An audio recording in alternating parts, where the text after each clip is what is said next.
Hey there, thanks for tuning into Duckbricks. I'm Chris, and today we're going to be taking a look at the brand new LEGO Star Wars Anniversary Wave. This is the anniversary of LEGO Star Wars as a theme, the 25th anniversary, and to celebrate that, LEGO is really going all out with a ton of really interesting new Star Wars builds.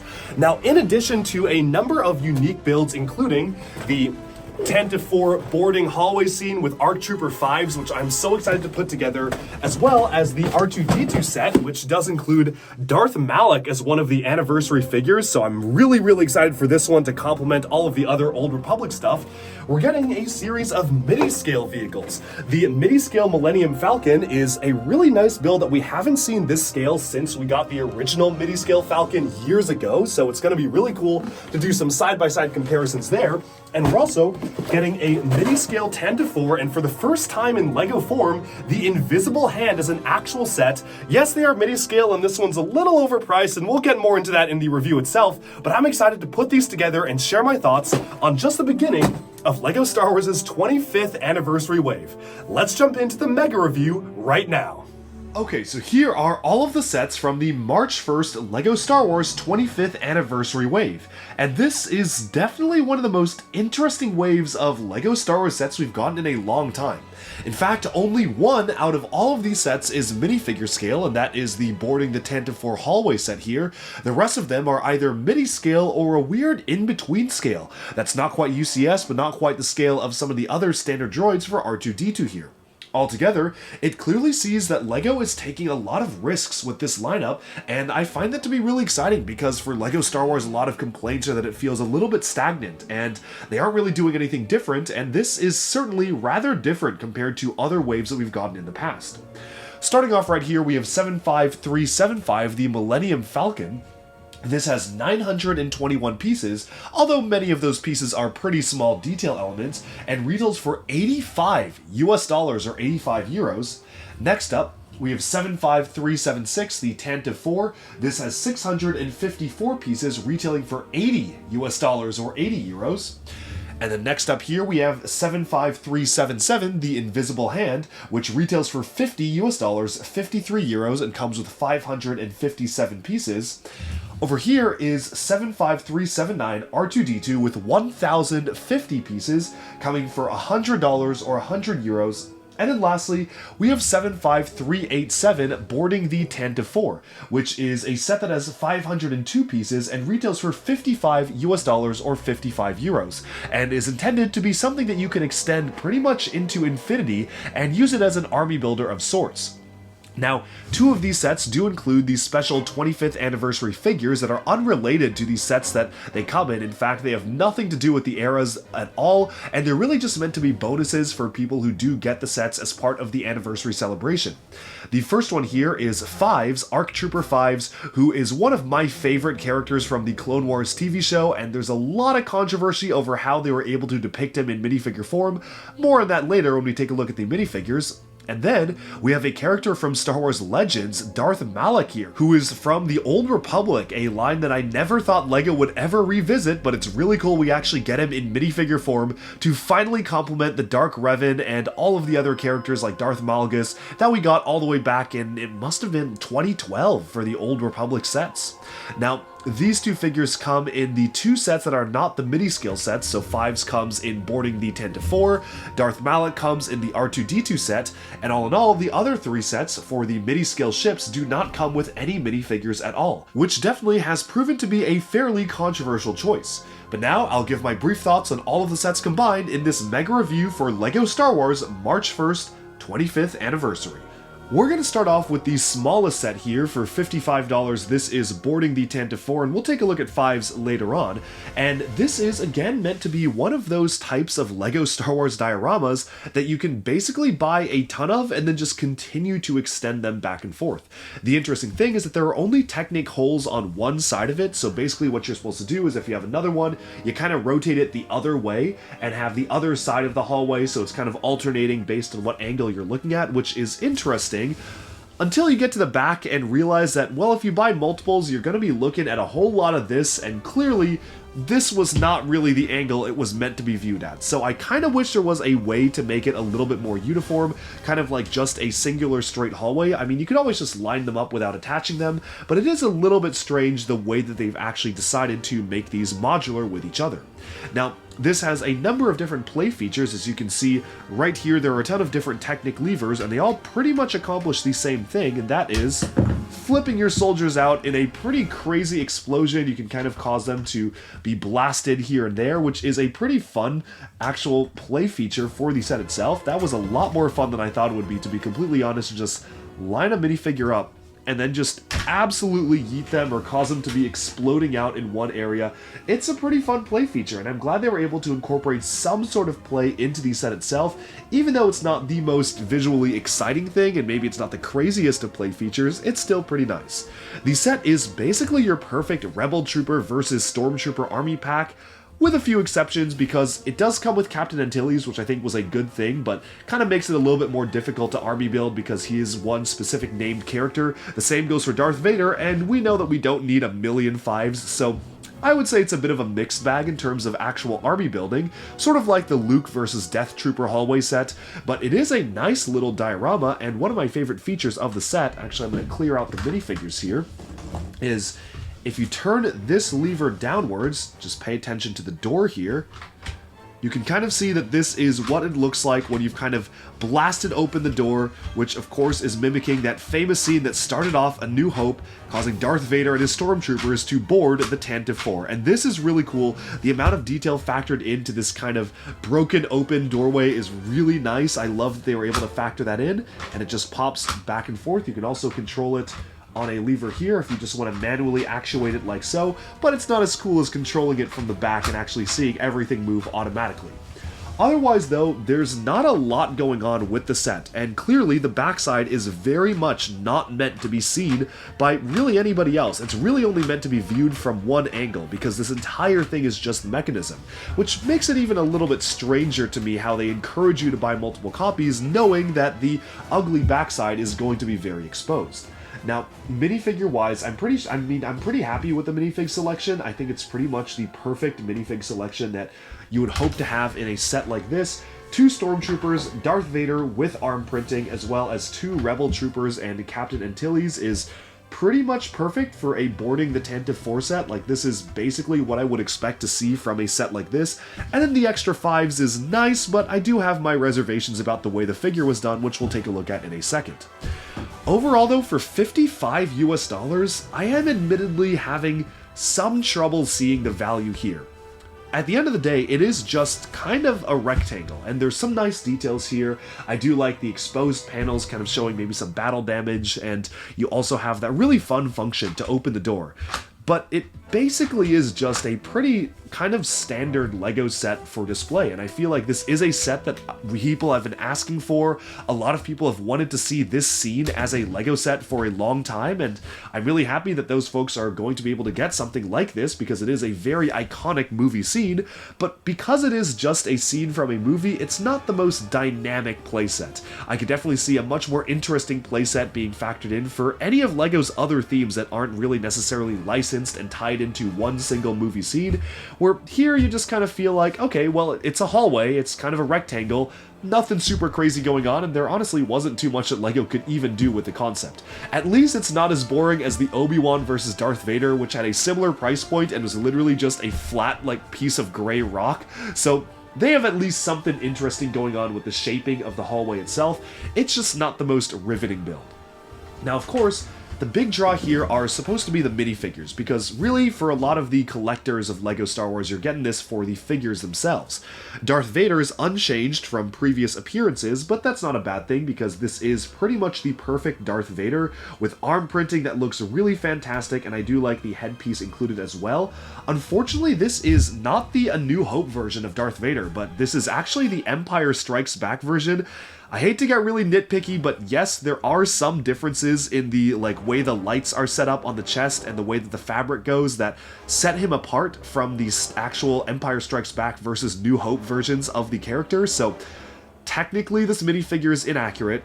99.9% of the vast majority of people buying the set will not care, and honestly, I'm kind of fall into that category. Like, it's close enough, but I do understand that for the die-hard Star Wars collectors and fans, it might be a little disappointing to see just this version of the character included in the set, because he's technically not accurate for the scene itself.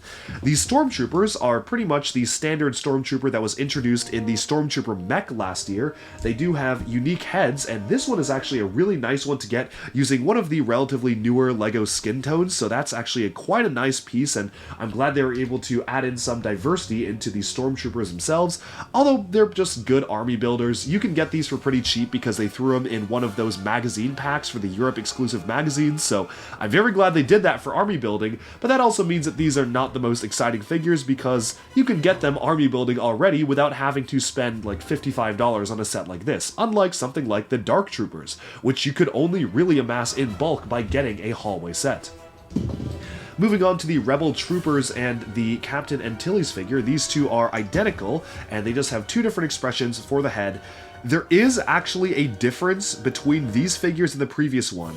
It's so minute that 99% of people will not care, but for me as somebody collecting every single LEGO Star Wars minifigure, yes, this is a unique variation, and that is just due to the size of the pockets. They've just slightly changed the size of the pockets. It is the most minor detail. I think the belt size has been modified like ever so slightly as well. But yes, technically these are new minifigures. These are brand new for the set. Did they need to be new? No, not at all. If it cost them more budget to make these new as compared to just using the old torso, I would be very disappointed that this is what they spent the budget on and not, I don't know, making Darth Vader actually accurate to the scene, because we did not need a different variation of slightly different sized pockets, but maybe that's just a difference in how LEGO produces the figures between the last time that we got them, which... oh, I could be wrong on this, but I feel like I want to say 2019 or 2020. Could be wrong on that, but I feel like it's been a while since we've gotten them. So, again, they did change the printing slightly, but it's just so minute it doesn't really matter. Captain Antilles also has been changed very, very slightly, and the only difference is the size of his insignia right there.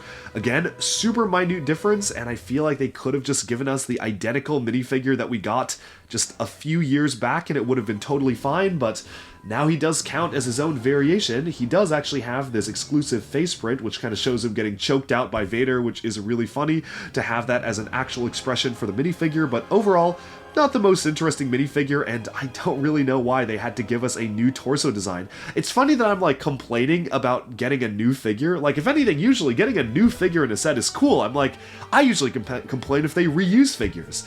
But this is such a minute difference that if they spent budget on making this a new figure, I feel like that budget could have been allocated elsewhere.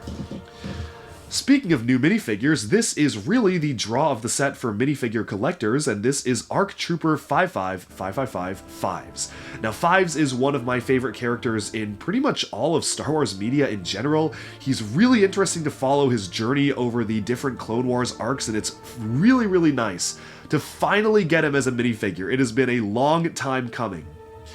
Unfortunately, there are a couple of weird things about the way this figure is made that kind of set it back compared to some other clones, and I don't really know why LEGO seems to have this issue with clone troopers in particular. It's like, there's a way to make them really good and perfect, and they just chose not to do it, and it's just very strange, certain like design choices made for the figure itself. First of all, the thing that everyone's talking about is the helmet, and if you look at a picture of Fives online or in the show, these like funny eyebrows he's got are actually curves that are really, I mean, I'm gonna use a lightsaber to demonstrate this. They're really supposed to like come down like this. Like the curves are supposed to be almost like a circular shape on the top of his helmet. So I don't know really necessarily why they've been flattened down so much. Maybe that was to allow this print to be included, and I guess potentially, I'm sure that the designers were trying to figure out a way to make it work, and they were like, oh, well, it looks weird if this top print is so short, so we gotta like flatten out the curves on the helmet. But because of that, it makes it kind of look like he's got these eyebrows, and it just doesn't really match his on-screen counterpart at all. Like, it's a very serious departure from what he's supposed to look like, to the point where I don't know if I would have recognized, if you like just had the helmet, I don't know if I would have recognized it as Fives without him being named Fives, and it's kind of strange how they just did that, because I feel like there was just a much better way to do the printing. And yeah, it is what it is, and I know that some third-party folks are already making the right helmet for him, but it's just kind of bizarre how he had that issue.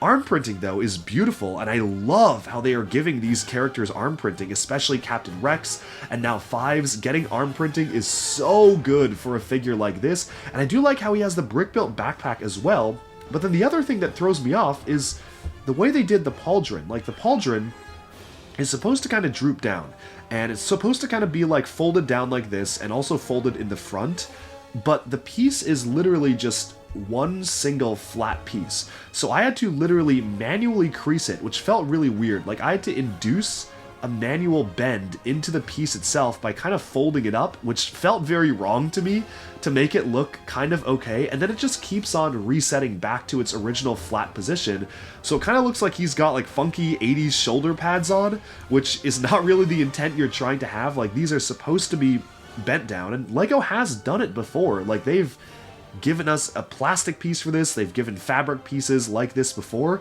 so I don't really know what was going on with this one that made it like so flat and straight. Like, it really should be bent down. If it was made using the other cape material, which is a little bit more flexible than this, then it would have been fine, and like, this is okay, but it doesn't keep this positioning, and it's kind of strange how they went with that for the pauldron for Fives itself. And on all the box art and renders, it looks like not very good because it looks just completely straight and flat. And again, as you can see, I really had to manually induce a bend into it to just make it look good, which feels a little weird. Yes, there are ways to make it look good, but again, just another oddity of a minifigure that should have been really just perfect, and LEGO knows how to make minifigures look good. So I don't know what was going on with that. The absence of the cloth comma is like, whatever to me. At this point, it's been talked about enough, and it is what it is. I guess that, like, they said that kids have trouble putting it on, which, to an extent, I do understand. But also, I mean, come on, one of the main protagonists of LEGO Dreams has a cloth comma, so I don't know why they wouldn't give it for the clone troopers. They said they wanted to make it uniform across all of the clones, which I do understand that. So if you're going to include a clone in like a set where they need to sit down, then that one shouldn't have a cloth one versus this one that does. But I get the logic to some extent, because you do have clones coming in the gunship and you want to be able to let them sit down. So I guess that was why they tried to make them uniform, so certain clones wouldn't have it and other ones wouldn't. But now it just feels so empty, and especially because the arms are printed, making this super detailed, just not getting a cloth comma just makes it feel kind of empty. But thankfully, you can easily order them off of Bricklink if you want, so it's not that big of a deal. LEGO's made a ton of cloth ones in the past, but yeah, a weird minifigure, one that I was so excited for when the rumors first came out, but now that it's here, I'm just like kind of on the figure. It's like, it's just alright for me, so it's a bit of a disappointment, but it is what it is. Moving onwards, though, we can take a look at some of the other sets, because we've spent enough time on that one, but the other ones will be a little bit quicker.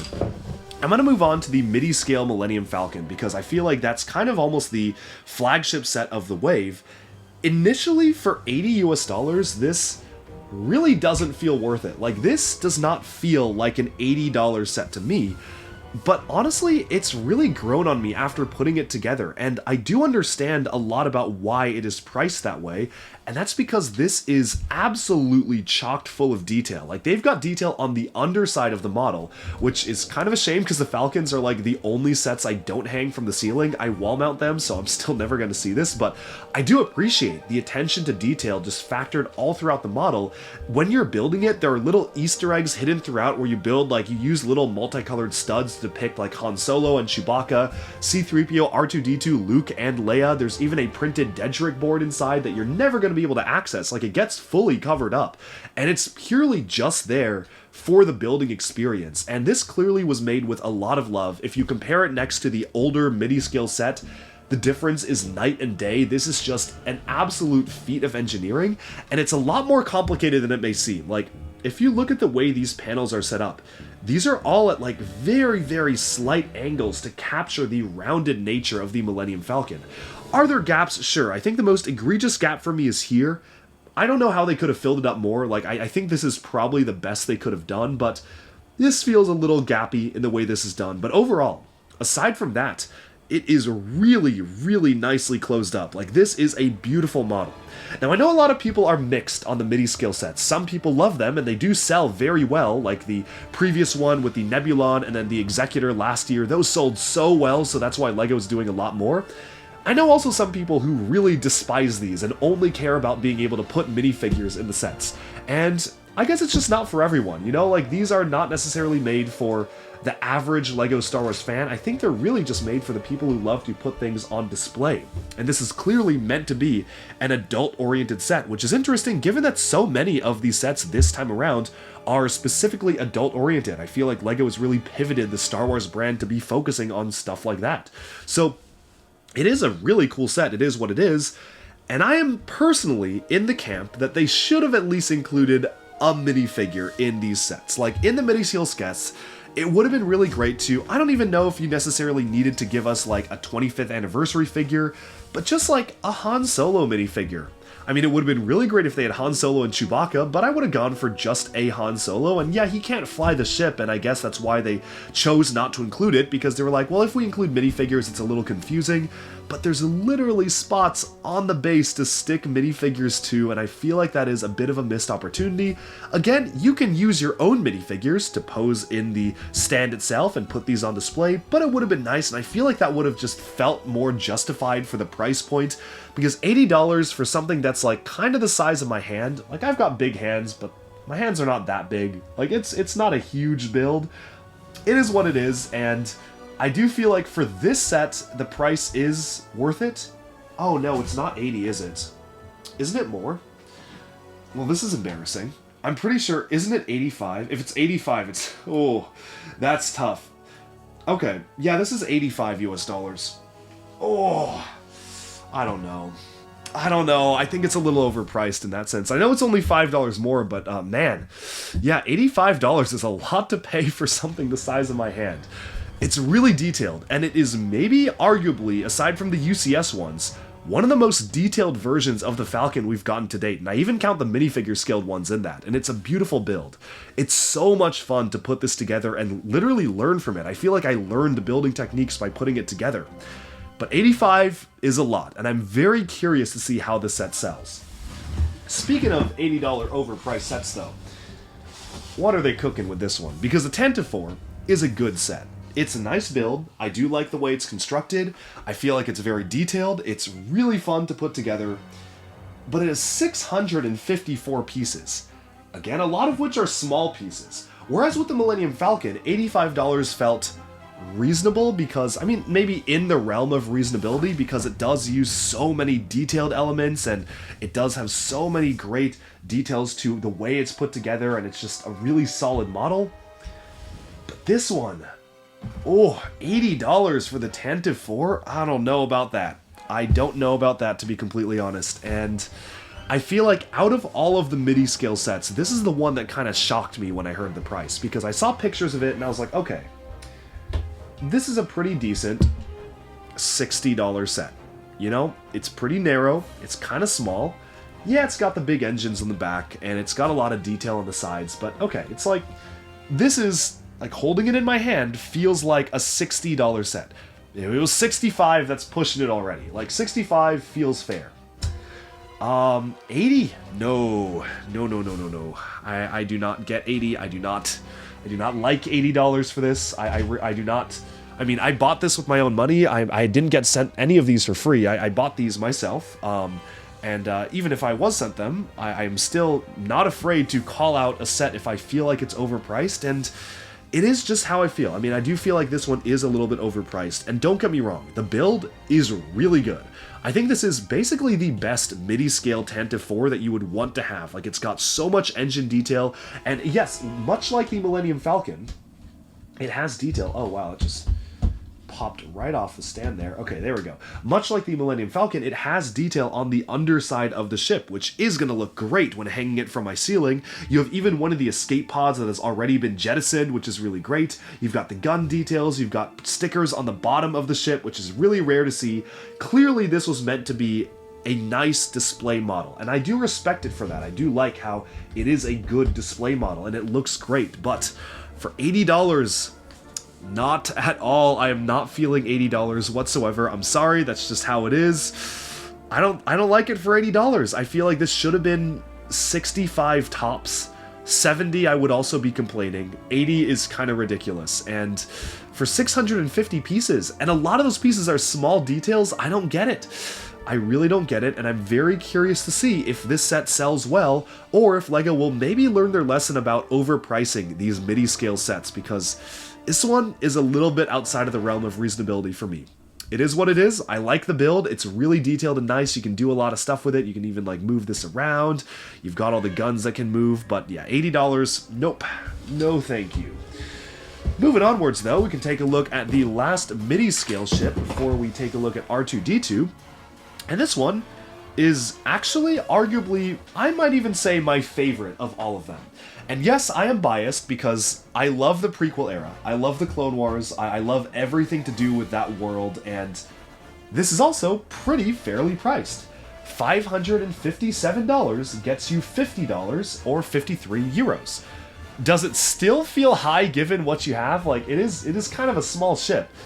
Yeah, it feels a little high, but it's not outside the realm of reasonability. You know, by price per part, that's a 9-cent price per part ratio, which is actually pretty good, especially for Star Wars. And yeah, $50 feels pretty good to me with this. It almost feels like LEGO was worried about the set not doing well, and they were like, okay, the 10-4, that set's gonna sell amazingly because everyone likes the original trilogy, so we can price that at 80. But then this one, they were like, well, maybe people don't really recognize the ship. It's not as iconic, so we got to do it less. And the funny thing is, like, putting them side by side, they're almost the same exact length. Like, these are incredibly comparable builds. It's just that one of them is literally $30 more.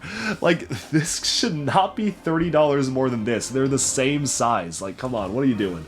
But anyways, this is the Invisible Hand, which I do feel like is very fairly priced. What's very nice is that removing it from the stand here, which gonna just pop off there, you can see inside the hangar, they literally have a brick-built MTT inside the hangar itself. You also have studs that represent the Eta-class Jedi Interceptors for Anakin and Obi-Wan Kenobi inside the hangar itself, and that is really nice. So I like the set. The construction is very interesting. This entire thing, yes, breaks in half. So yes, you can mimic the feature of "Not to worry, we're still flying half a ship," as this crashes into Coruscant. This, I don't even think this was advertised on the box, but they actually put in the splitting in half feature. I love this set. $50, yeah, it's like not bad. Sure, a lot of those pieces are really small and detailed, but for a Star Wars set, for a ship that we've never gotten in minifigure, or even just, sorry, in LEGO form before, this is really good. This is really solid. I hope that they do more Separatist Dreadnoughts. I love the design of them. LEGO, okay, when are we getting a midi-scale droid control ship? Like Trade Federation droid control ship. Wouldn't that make an amazing midi-scale set? So I'm hoping that if these do well, and if this does well, LEGO will consider doing something like that, because that would be so cool. It's literally the anniversary of the Phantom Menace this year. Come on, LEGO, what are you doing? Why are we not getting that? So anyways, great set, price is good, very happy with this guy. I have very few complaints. Like, this is really good. And then moving onwards, we can take a look at R2-D2. R2, we need to be going up, not down. Well, this is R2-D2, and this is interesting because we've gotten a lot of buildable R2-D2s in the past. And when I say a lot, I mean a ridiculous amount of buildable R2-D2s. Now this is obviously sort of in scale, or at least around the same size as a lot of the other smaller scale droids we've gotten from LEGO. Cal Kestis's BD droid, BB-8, the Dio droid from Rise of Skywalker, the Probe droid, and now this feels like they're all kind of intended to be within the same series, and of course this plaque is done the exact same way. One thing I will really want to highlight is, yes, this is printed now. LEGO has begun printing all of the UCS style plaques, and that is really nice, and I'm very happy they're doing it. Now, we'll take a look at the minifigure in a second, but just zooming in on R2-D2 here, it's actually a really solid build. I feel like this just really nicely captures the feeling of the droid itself without having to make it super big. Unfortunately, you do lose out on some of the functionality for this one, so you actually have to remove the additional arms, and it does come with these extra 1x8 tiles so you can kind of close it up if you want, but I'll display it with the arms out because frankly I've nowhere to put these extra pieces otherwise. So you do have the option to have the arms be unfurled like so, which is a really nice touch to be included. There's a really good kind of intricate building technique for these studs on the side to be used right here, which I do really appreciate. Unfortunately, unlike some of the other R2-D2s, you can't really retract this third leg here because it just doesn't really have that kind of scale to be able to do it, but they do encourage you to just literally remove it when you want him to be standing up like so, and yeah, I guess that works. That's totally okay. So you do have that option, although you basically just have to kind of keep it on if you want to keep everything together. Now, the way that the legs are built were actually really interesting to me. This is quite a nice technique in the way that they've actually built this particular Technic rod to allow you to kind of move it in and out, which is quite nice. And overall, I really do like the amount of detail they were able to factor into a set that is this small for R2-D2. Yes, he does have that little, like, the whoop on the top there, which is his little kind of scope which he uses when he's like under the water and stuff like that. So you again nowhere to put it inside the head, you just kind of have to stick it on, but I think that totally works. And yeah, I have very few complaints about this one. For $100, this actually feels pretty fair given the amount of pieces included and just how well it captures the character. So this is another win from the LEGO Star Wars team. It's not the most interesting thing because this is like my 7th buildable R2-D2, but it's still really nice and offers him at probably the cheapest price they could ever do for something like this.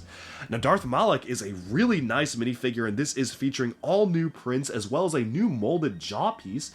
If you kind of move that around, you can see the headpiece underneath is also very unique, so if you want, you can kind of display him without the mask on, which is really cool to see here. And yeah, this is just one of those minifigures that I never thought LEGO would adapt into minifigure form, especially because Legends is now non-canon, but I'm very happy they did. He's got kind of the shorter cape cut that they used for the Mandalorian characters, and I'm very happy with this one. No complaints. Figure looks great. And yeah, I'm going to spend a lot less time talking about this one because I just think that the figure is just good. I don't know how they could have improved it. So yeah, very happy with this one, and I think it looks fantastic. And so that about sums up our mega review of every single one of the Star Wars March 2024 sets. And it's certainly a very, very interesting wave. It's almost like a mixed bag because you've got kind of an eclectic assortment of a ton of different random things. You have a minifigure scale 10:4 hallway boarding scene. You have 3 different mini scale sets of all things, which we don't really get that often, and especially to get 3 of them is very interesting. And then you have an R2-D2, and all in all, it is certainly one of the most diverse and unique waves that we've ever gotten from LEGO Star Wars.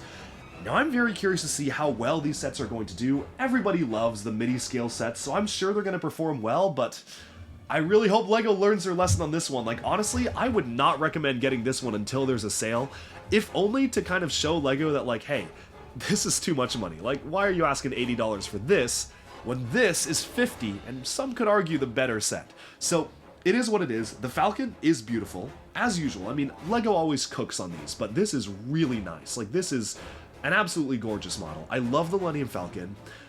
My feelings on the 10:4 have soured due to the price, but it is a good build. Like, price aside, the build is good. All the builds here are good. Honestly, the least interesting build is probably the hallway scene. But overall, it's an interesting wave, and this is just the beginning of the 25th anniversary celebrations. Obviously, LEGO will be doing a lot more of these figures. I know we're getting a Cal Kestis figure, if rumors are correct. We're getting a young Leia, which is maybe a little less exciting, but still nice to get. All sorts of new anniversary figures. Even a book is giving us an anniversary Darth Maul, and we're getting a Sith Infiltrator, so there's a lot of really cool stuff that we're going to be getting coming up this year, and this is just the beginning. And I feel like that about sums up my mega review of all of the new March Star Wars sets, and I'm so curious to hear your thoughts because this is one of the most interesting waves in a long time. Alright, and with that, we have summed up our look at every single one of the brand new 25th anniversary LEGO Star Wars March sets. Let me know in the comments which ones have you gotten and which ones are you excited to get. Thank you all so much for tuning into Duckbricks. Be sure to like and subscribe for even more LEGO news, reviews, discussion, and analyses coming your way very soon, and bye for now.